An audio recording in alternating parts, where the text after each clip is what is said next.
नमस्कार, एक बार फिर से आप सभी का स्वागत है। इस वीडियो का टॉपिक है कि जो नए वकील हैं, नए लॉ ग्रेजुएट हैं, जिन्होंने एलएलबी करके प्रैक्टिस में अभी कदम ही रखा है या प्रैक्टिस करने की सोच रहे हैं, उनके लिए मैं कुछ सुझाव दूं। कुछ लॉ स्टूडेंट्स ने या कुछ नए लॉ ग्रेजुएट्स ने मुझसे सवाल पूछा था कि वकालत में सफल होने में कितने साल लगते हैं, हमें कितने साल एफर्ट करना पड़ता है और क्या हम इनिशियल स्टेज पे हमें कुछ इनकम होती है अगर हम प्रैक्टिस में आते हैं। शुरुआती दौर में अगर आप हैं तो आप कमाई कर सकते हैं या नहीं। आज की वीडियो में इसी टॉपिक पर मैं डिटेल में जानकारी दूंगी, तो अगर आप संबंधित टॉपिक पर जानकारी चाहते हैं तो इस वीडियो को अंत तक जरूर देखें। अगर मेरी वीडियो पसंद आए तो मेरे चैनल को सब्सक्राइब करके बेल आइकन को प्रेस करना ना भूलें, ताकि मेरे आने वाली सभी नई वीडियोज का नोटिफिकेशन आपको मिलता रहे। सबसे पहले तो ये बता दें कि जो नए लॉ ग्रेजुएट्स हैं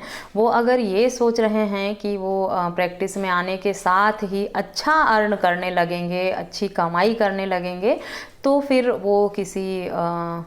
फिर वो जॉब करने की सोचें। इंडिपेंडेंट प्रैक्टिस के बारे में ना सोचें, क्योंकि इंडिपेंडेंट प्रैक्टिस जो है उससे अर्निंग करने में कई साल लग जाते हैं। शुरुआत के 1-2 साल तक तो आपको कुछ समझ भी नहीं आता है कि क्या करना है। आपको सीनियर के हिसाब से जो आपको काम दिया जाएगा बस वही फॉलो करना है। अगर आप 1-2 साल तक कंटिन्यू काम करते हैं और जुड़े रहते हैं, हार्ड वर्क करते हैं, फुल टाइम आप लगे रहते हैं, तो आपको धीरे धीरे चीज़ें समझ आने लगती हैं और फिर आपको छोटे मोटे काम मिलने लगते हैं। लोगों का जो ये रहता है मोटिव कि वकालत किया और वो चाहते हैं कि बस हम कदम रखते ही इस फील्ड में अच्छा कमाने लगें और अच्छी इनकम लें, तो ये पॉसिबल नहीं है। आप किसी बहुत अच्छे लॉ कॉलेज से भी पढ़ लेते हैं और इंटर्नशिप करते हैं सेकेंड ईयर से ही, और पढ़ाई के दौरान ही इंटर्नशिप भी करने लगते हैं, तब भी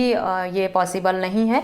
पर जो लोग रेगुलर समय देकर नहीं पढ़ पाते हैं, पार्ट टाइम में स्टडी करते हैं रह के, उनके लिए ये और मुश्किल हो जाता है।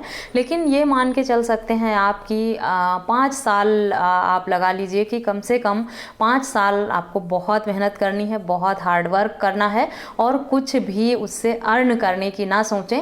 अगर आप थोड़ा बहुत अर्न भी कर लेते हैं छोटे मोटे काम से, तो उसमें इतना होगा कि जो आप का खर्चा है न्यायालय में दिन भर भागदौड़ करने का, कन्वेंस का या छोटे मोटे खर्चों का, आप उसे मैनेज कर लेंगे अगर आपको छोटे मोटे काम मिल रहे हैं तो। बट उससे ज़्यादा का मिल पाना, अगर आप सोचें आपको केसेस मिलने शुरू हो जाएं और आप अच्छा अर्न करें, उसके लिए आपको प्रैक्टिस में कम से कम 5 साल का समय देना होगा। अगर आप 5 साल जम के काम कर लेते हैं किसी अच्छे वकील के साथ जूनियरशिप में, तो आपके पास केसेस आने शुरू हो जाते हैं और आपको एक अच्छी नॉलेज भी हो जाती है लॉ के फील्ड में, आपकी कमांड बन जाती है, तब आपकी अर्निंग स्टार्ट हो जाती है। लेकिन शुरुआत के 1-2 साल में अगर आप सोचें तो 1-2 साल तक आपको कोई भी काम नहीं मिलता, सिर्फ आपको भागना होता है सीनियर के पीछे और बहुत मेहनत करनी होती है, बहुत एफर्ट करना होता है।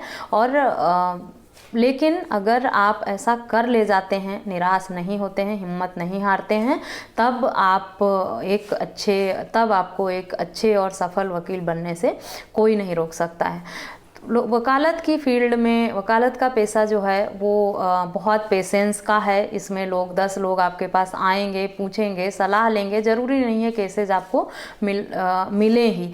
तो आपको बहुत सब्र रखना होता है, थोड़ा लंबा टाइम भी लगता है सफल होने में। पेशेंस के साथ साथ बहुत हिम्मत भी चाहिए और साथ ही साथ सेल्फ मोटिवेशन होना बहुत ज़रूरी है। अगर आप सेल्फ मोटिवेटेड हैं, आपका एम बड़ा है, आप बड़ा सोचते हैं और आप बिना हिम्मत हारे जुटे रहते हैं, डटे रहते हैं, तो यकीनन आप एक सफल वकील बन जाते हैं। लेकिन शुरुआती दौर में जो है वो आपको बहुत सारे चैलेंजेस से गुजरना पड़ता है। सबसे बड़ी बात तो ये कि आपको मेहनत बहुत करनी पड़ेगी और आउटपुट कुछ नहीं मिलेगा उसका। तो ऐसे में लोग हताश होने लगते हैं, निराश होने लगते हैं कि दिन भर भागते हैं, इतना काम करते हैं और इस तरह से हमें भागना पड़ता है, इतना काम करना पड़ता है, उस हिसाब से अर्निंग कुछ भी नहीं मिलती। तो अगर आप ऐसा सोचते हैं तो आप LLB करके किसी लॉ फर्म में जॉब भी कर सकते हैं। अगर आपको अच्छी नॉलेज है तो आप कहीं भी जॉब कर सकते हैं, या किसी एडवोकेट के पास भी अगर आप जूनियरशिप में जॉब कर लेते हैं जहां से आपको फिक्स सैलरी मिले, तो भी ये एक तरीका है कि आप, अगर आपको इनिशियल स्टेज पे ही अर्निंग की ज़रूरत है, सबकी अपनी फैमिली प्रॉब्लम्स होती हैं। कुछ लोगों को ये होता है कि स्टार्टिंग में ही वो अगर थोड़ा भी अर्न नहीं कर पाए, बिल्कुल जीरो रही उनकी अर्निंग, तो वो सर्वाइव नहीं कर पाएंगे, इस फील्ड में सफल नहीं हो पाएंगे, क्योंकि अपने पास से लगाकर उनके पास करने के लिए होता ही नहीं है। का फाइनेंशियल बैकग्राउंड इतना स्ट्रांग नहीं होता कि वो खुद से लगाकर पैसे और एफर्ट खुद से लगाकर और अपना इतना समय देकर फ्री ऑफ कॉस्ट काम कर सकें। तो अगर आप का बैकग्राउंड ठीक ठाक है, फाइनेंशियली स्ट्रांग हैं आप, और आप अपने पास से लगाकर और आप खुद से लगाकर 1-2 साल देकर काम कर सकते हैं, तो बहुत ही अच्छी बात है। फिर तो आप आसानी से निकाल लेंगे अपना ये पीरियड, आप बहुत ही आसानी से मैनेज कर लेंगे, जिसमें आपको बहुत एफर्ट करनी है, बहुत मेहनत करनी है। और एक तरह से ये भी एक जंग है। वकालत कर लेना बहुत आसान है, LLB करना, पास आउट करना बहुत ईजी है, लेकिन प्रैक्टिस में आना और उसमें सफल होना बहुत ही मुश्किल काम है। जो मुझे लगता है, मेरा अपना पर्सनल व्यू है कि LLB करने में 10% एफर्ट लगते हैं, बाकी के 90% जो हैं वो आपको प्रैक्टिस जमाने में खर्च करने पड़ते हैं। आसानी से आप लॉ ग्रेजुएट हो सकते हैं, लेकिन प्रैक्टिस आसानी से नहीं चल पाती है, उसमें बहुत चैलेंजेस फेस करने पड़ते हैं।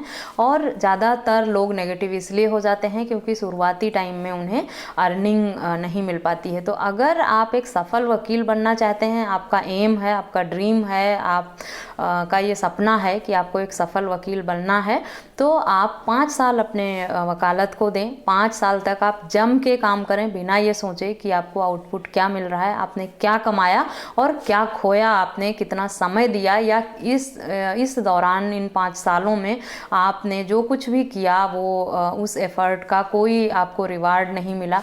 लेकिन सबसे बड़ा रिवार्ड यही होगा कि 5 साल अगर आपने जम के अच्छे से काम कर लिया, उसके बाद आपकी प्रैक्टिस चलने लगेगी और आप धीरे धीरे अपनी वकालत को एक अच्छे स्टेज पे ले जाएंगे। शुरुआती दौर में आपको थोड़ा बुरे हालातों से गुजरना पड़ता है, क्योंकि मेहनत बहुत करनी पड़ती है और पैसा जब नहीं मिलता है, कमाई नहीं होती है, तो लोग नेगेटिव अक्सर हो जाते हैं। बहुत सारे कुछ बच्चों ने मुझसे पूछा था कि वकालत करने के बाद हमें क्या करना चाहिए, प्रैक्टिस करें या नौकरी करें या किस फील्ड में करें, हमें क्रिमिनल लॉयर बनना चाहिए, फैमिली लॉ पे हमें कमांड करनी चाहिए, या किस स्पेशलाइजेशन क्या लें। तो वो आपकी चॉइस पे डिपेंड करता है, आपको क्या पसंद है। अगर आपको क्रिमिनल्स पसंद हैं पढ़ने में, तो आप क्रिमिनल की कर सकते हैं। फैमिली लॉ पे इंटरेस्ट है आपको, तो फैमिली लॉ पे टैक्सेशन का आपको अगर ज़्यादा इंटरेस्टिंग लगता है, जिस टॉपिक को पढ़ने में, समझने में आपको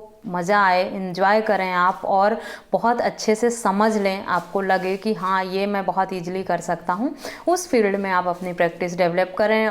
किसी अच्छे वकील के साथ जुड़कर आप 2 साल 3 साल काम कर लें, और अगर 5 साल लग के कर लेते हैं तो बहुत ही अच्छी बात है।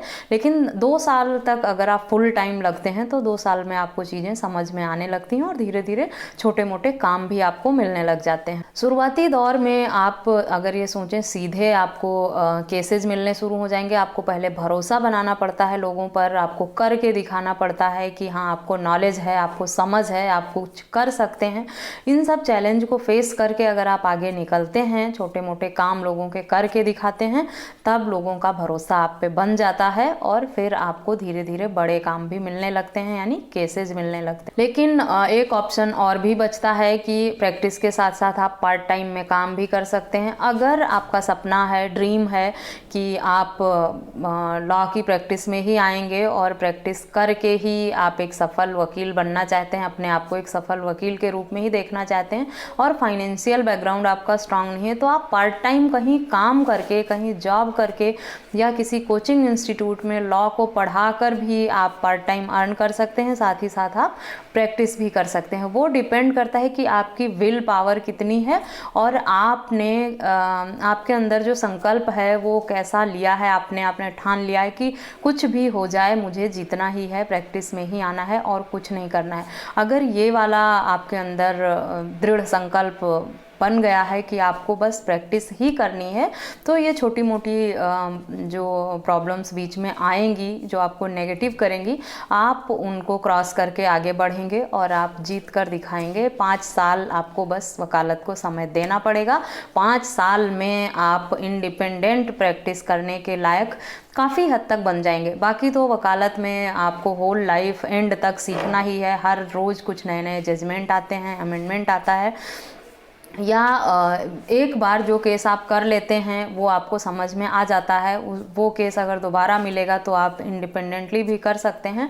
बट पूरी लाइफ में इतने टाइप के केसेस हैं कि आपको गाइडेंस की ज़रूरत पड़ती ही रहेगी। अगर आप सोचें कि मैं 100% इंडिपेंडेंट हो जाऊं तो वो पॉसिबल नहीं है। लेकिन हाँ, इन 5 सालों में जो जूनियरशिप में आपने काम किया उसमें इतना कुछ समझ में आ जाएगा कि आप जो केसेज किए हैं 5 सालों में उसको तो कंटिन्यू कर ही सकते हैं। बाकी केसेज की मदद के लिए या पढ़ाई के लिए या हेल्प के लिए आप जब तक प्रैक्टिस में रहेंगे एंड तक आपको हर रोज़ कुछ ना कुछ सीखना ही पड़ेगा। वो हम आम लाइफ में भी अपने डेली कुछ ना कुछ लेसन सीखते रहते हैं, उसी तरह की हमारी प्रैक्टिस भी है कि इसमें आपको अंत तक सीखना ही है और कुछ ना कुछ नया आपको मिलता रहेगा। चैलेंजेस भी मिलते रहेंगे, उन सबको फेस करते हुए हमें आगे बढ़ना। जो लॉ स्टूडेंट्स हैं या लॉ ग्रेजुएट्स हैं उनके लिए मेरा मैसेज यही है कि वकालत का पेशा बहुत सब्र का है और इसमें और टाइम टेकिंग भी है। आपको सफल होने में लंबा समय लगता है, इसमें कोई शॉर्टकट नहीं है। अगर आपको लगता है कि आप 1 साल या 2 साल में ही टॉप पे पहुंच जाएंगे या आपको बहुत नॉलेज है या बहुत छोटे मोटे केसेज मिल सकते हैं आपको, धीरे धीरे आपका काम चल सकता है। आप अगर आप इस फील्ड में लगे हैं कंटिन्यू और इतना